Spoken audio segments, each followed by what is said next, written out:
traffic is bunching up between the Hubbard Tunnel and the Burns Circle.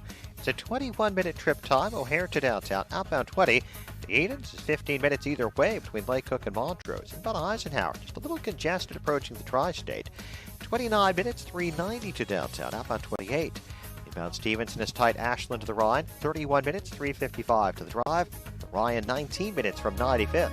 That's traffic. I'm Jim Talamonte on AM 560 The Answer. More of Chicago's Morning Answer comes your way next. Now your official Chicagoland weather forecast. It's going to be a mostly sunny day today. Very pleasant. High temperature 78 degrees. Some patchy clouds will roll in overnight. We'll go down to 62. Then another nice day tomorrow. Partial sunshine. High temperature 80 degrees. Currently it's 65 degrees. Your next news update in 30 minutes. Continuous coverage of news, traffic, and weather at 560theanswer.com. I'm Elisa Z. Now more of Chicago's Morning Answer on AM 560, The Answer. Listen to AM 560, The Answer, online at 560theanswer.com, on the AM 560 mobile app, on your Alexa-powered smart speaker, on TuneIn, iHeart, and radio.com. If you're looking for the latest news, insight into what it means, and the sharpest opinion, there's only one station in Chicago where you can turn, and it's this one. We're AM 560, The Answer.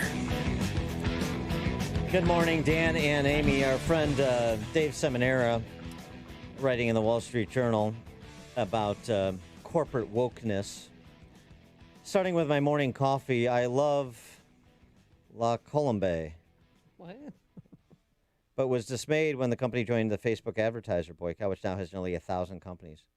La Colombe said in an Instagram post that was calling for an end to hate for profit on social media. I went to their website, saw a banner on the homepage advertising a limited edition coffee and mug with proceeds supporting the ACLU. He continues the seminar. This corporate cultural revolution that we're seeing, across sector, from coffee to Fortune 500 companies to banking to professional sports. This corporate cultural revolution comes at a time when Republicans control the White House and Senate. Imagine what America would be like with a blue wave in November. I don't expect or want corporate America to embrace conservative causes. The March for Life shouldn't be brought to you by New Balance. Unlike liberals, most conservatives don't try to bully and boycott companies that cross us. If I stopped buying products from woke companies, I'd be eating nothing but Goya food and wearing loincloths made from Mike Lindell's pillows. And they're, 10-year warranty on those bad boys, too. I'm sure Dave Samaro will be happy to hear that. And a 60-day money-back guarantee. Okay. Just use promo code Amy. There's worse things Seminara could do. We get it. But we should politely let companies that offend us know how we feel. In that spirit, I sent La Colombe a nice note asking for them to stick to roasting coffee. A gentleman named Sam wrote me back to thank me for the feedback. The next day, the company sent me a tweet, or the next day, the company sent a tweet to Crow that it was sold out of its ACLU coffee.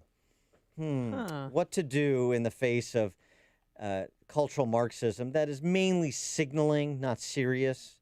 It's mainly tribute paying, not serious, but it's nonetheless complicit, isn't it? The one thing that does not get you canceled, and this is sort of interesting because of how pro-life these lockdown artists have all of a sudden become. Anything to save one life. Oh, that's right. Shut all the schools down. Hold a million plus kids hostage to save one life. And they're not really pro-life because, of course, it's lives versus lives, and they're just looking at lives that are politically advantageous to them and discarding lives that are not. So I'm being facetious when I say how pro-life, just as their policies should be treated with ridicule. But our friend, Professor Walter Block, who knows something about being the effort to be canceled, being the target of the Jacobin mob, as he is at Loyola University, down in New Orleans, currently, he reminds us that hating humanity doesn't get you canceled. That's the one thing you can do. Whether it's, he doesn't reference him, but I always think of Peter Singer, the bioethicist at Princeton who advocates infanticide, particularly for disabled children. Not kidding. David Graeber is another academic. Until such time as Homo sapiens should decide to rejoin nature, some of us can only hope the right virus to come along. That was written in 1989. Seriously? He is a biologist from the University of California, Berkeley, is Mr. Graeber. He was employed as the chief scientist of the Pacific region for the U.S. National Park Service for more than 30 years. Until we rejoin nature, human beings, some of us can only hope for the right virus to come along. He wrote, human happiness is not as important as a wild and healthy planet. But you don't know who Mr. Graeber is. You've never heard a story about Mr. Graeber being chastised or targeted professionally or in any other way for the outrageous things that he says, any more than you've heard anything about Peter Singer other than in intellectual circles. So conservatives and people who actually believe in free thinking and free speaking and free markets, they take a different approach to life than does the left. The problem is it doesn't take a majority to subjugate everybody, as we've seen throughout the annals of history. So what are we to do with those who are complicit with those who are interested in authoritarian lordship over humanity, to the extent they allow humanity to persist at all? To help us with that, we're pleased to be joined by Paul Kengor again. He's a professor of political science at Grove City College in Grove City, PA, academic fellow at the Center for Vision and Values, contributor to the American Spectator, and he's got a new book out, The Devil and Karl Marx, Communism's Long March of Death, Deception, and Infiltration. Should be passing those out at Antifa rallies. Paul, thanks for joining us. Appreciate it. You know, Dan, something that makes me think they just wouldn't appreciate it. I don't think they would get it, but maybe ironically they'd appreciate it. No, probably not. Yeah, that's just right. It wouldn't be tossed on their book fires along with the Bible. Exactly, right? Exactly right. Yeah, they'd be ordering copies and signing them out. Well. What about this? Like Seminarist piece in the Journal about corporate America, and also too, as you see individuals who don't hew to the orthodoxy targeted in many different professions, many different walks of life. What are a peaceful pluralist people to do? Just sort of stay silent and hope they don't come for me, or stand up and fight the fight, or recognize that we can make our opinions known about the future of this country at the ballot box? What do you suggest? Yeah, no, it's a great point, and he's right. I mean, so conservatives don't bully and boycott like the other side does, and in fact, frankly, Dan, Amy, we're in such a situation now with the culture where corporate America has been so taken over by the left, or maybe we should say pressured by the left, that they become such cowards that if conservatives started boycotting every different product, there'd probably be nothing that they could eat or drink, right? And you look at, look, you mentioned Antifa. Fenway Park in Boston has a giant Black Lives Matter sign out front. And, here in Pittsburgh, PNC Park put one up. And I know black police, who are really angry about this because they said, look, we believe Black Lives Matter, as we all do, right? Lowercase, Black Lives Matter, right? But these police read that website, which if you open it up right now, it says hashtag defund the police. And this really, really, really bothers these guys.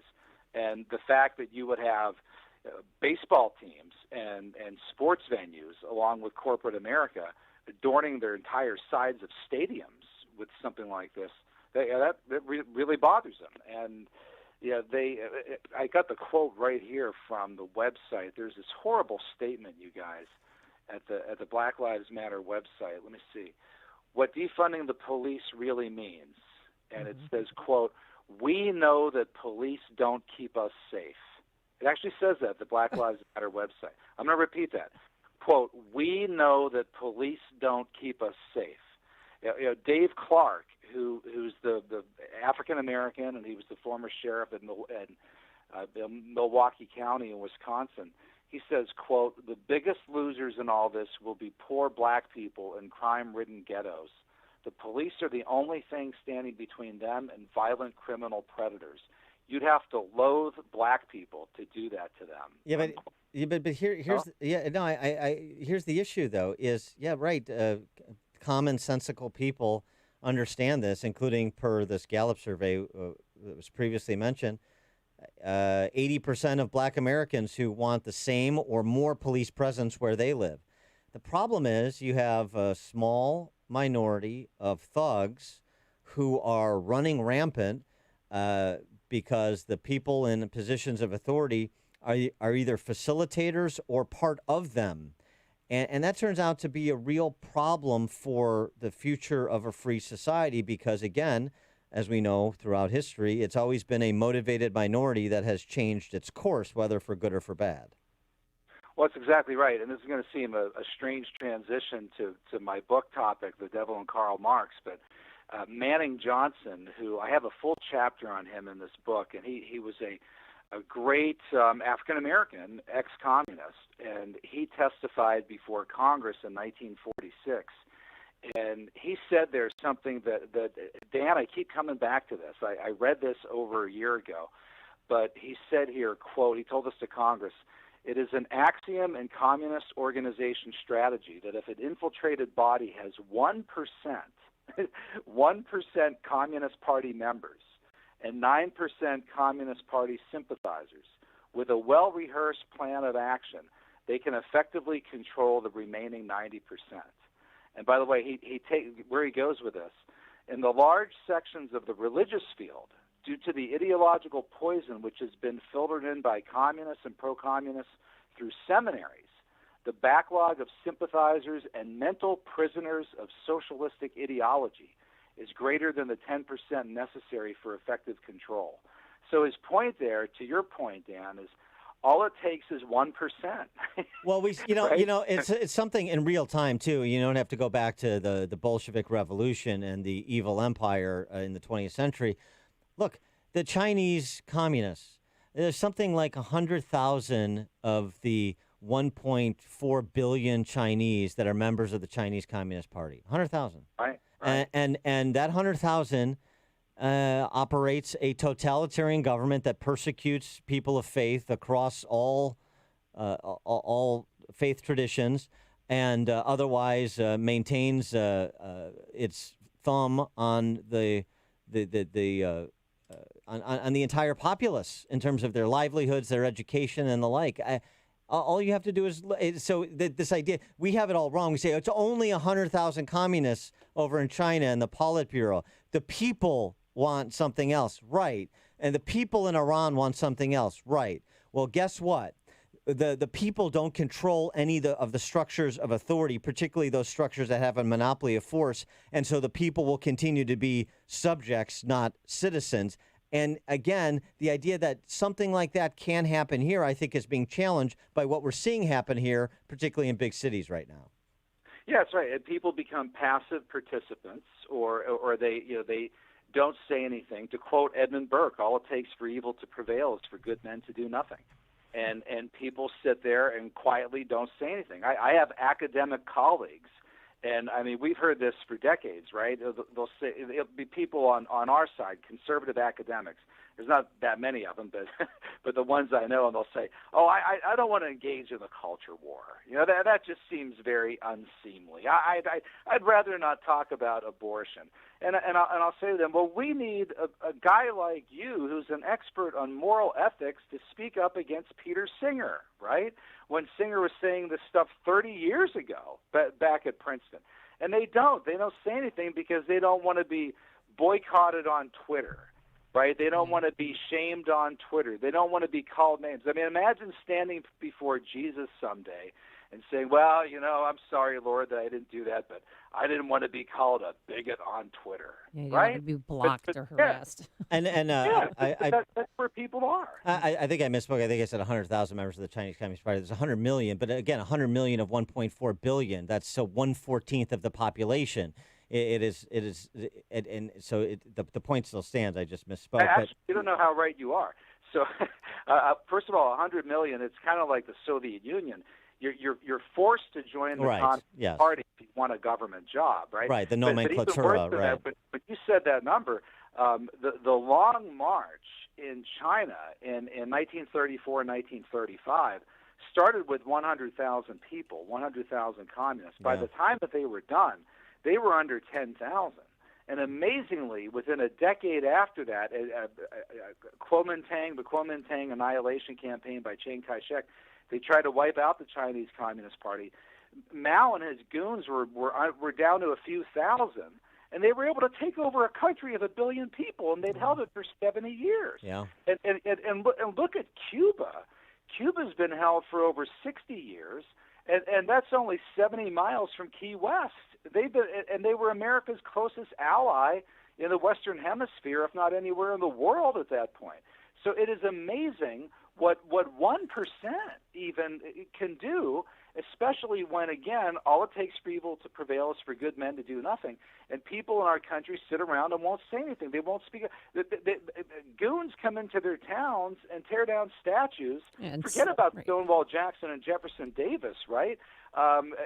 Abraham Lincoln, Frederick Douglass, Junipero Serra, of all people. Mm-hmm. Right? It's just, and people just stand by and let it happen. They won't even put gates up. I've seen pictures on Junipero Serra out in Ventura, California. I know this very well because that's where I vacation every other year. We go to California every other year. And Junipero Serra's statue is being protected by 18-year-old college girls from Thomas Aquinas College holding rosaries. The local police and mayor won't even protect the statue. I mean, what a bunch of cowards. I know, and they're helping themselves to whatever they want at stores, taking people's stuff. Yeah. I couldn't even imagine doing that. But what do you think this country's going to look like if Joe Biden becomes president? Well, what I'm really worried about, Amy, with Biden is him being, I guess to stick with kind of my communist language here, a kind of a Manchurian candidate, right? A kind of a dummy. They're Trojan horse. The radical left. So you got this kind of happy, smiling guy, and it's almost like a dummy with a ventriloquist, right? Kamala Harris, whoever, sticks the arm up the back and moves the head back and forth, and he smiles, and you have to make sure that the words match what's coming out of the lips, and make sure he doesn't say anything really, really, really stupid, and everybody walks around saying, hey, we got old Joe, we got a happy guy at president right now. But meanwhile, running the party, and who was it, Tom Perez, the chairman of the Democratic National Committee, said Alexandria Ocasio-Cortez is, quote, the future of our party, unquote. The Democratic Socialists of America, Ilhan Omar, Rashida Tlaib, they've been primarying Democrats. They were primarying Democrats all across the country over the last few months. So the big concern is, indeed, if Trump is out and Biden comes in, and a lot of people, and I'm talking even to Republicans who are saying, well, Biden was a fairly moderate guy by Democrat standards, 20 or 30 years ago. Maybe we get through him in 4 years, and then we get somebody else. But I don't know, because Biden is going to be the Trojan horse for the more radical left. Yeah, left. The same way Obama was, in a different kind of way, in a more competent way. But I want to ask you something too about whether or not the conservatives make a mistake. Andrew Sullivan has a piece out this week about the roots of wokeness, and of course, although Sullivan's Catholic, he goes back to the Enlightenment, which is where most academics and intellectuals go, and he laments the assault on reason, the argument by the postmodernists, the critical theorists, is that reason's a myth designed to serve the interests of those in power and thus must be undermined, and the neo-Marxists undermine it through identitarian politics rather than class and materialism matters as at the forefront. Are we making a mistake? Conservatives making a mistake, just an appeal to the Enlightenment, when in point of fact, the reason that reason is under assault is because we have lost our bearings as to where truth resides. And if you and the problem fundamentally is a faithless electorate that gives way to an unreasonable electorate.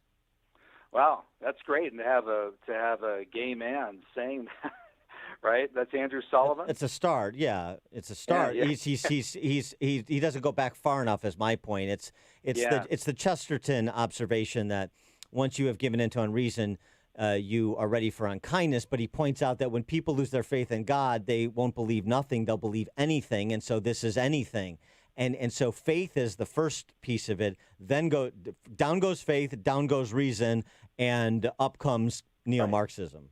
Yeah, he's right, Dan. And Andrew Sullivan should read John Paul II's Fides et Ratio, Faith and Reason, the encyclical from 1993. And he'll see there are quotes all the way back to not just Augustine in the 300s, but Clement of Alexandria, Tertullian, the Church Fathers, and in the New Testament, right, Paul and other writers talking about how reason is inseparable from faith. And so what the problem is for these reason enlightenment modernists, right, is when you attack faith, you actually attack reason, because they don't understand that faith and reason are fully integrated, right? There's the dependency here, right? Faith begets reason.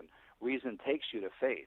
And they don't understand that. And you've had this kind of New York Times attitude for years that, well, there's the people of reason over here, and then there's the people of faith over here, right? And the people of faith are kind of drooling, dragging their knuckles. Ugh, what's reason?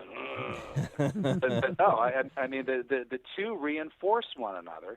And that's what they don't get. Andrew Sullivan is exactly right. I'm glad he's saying that. He can get canceled for that. Yeah.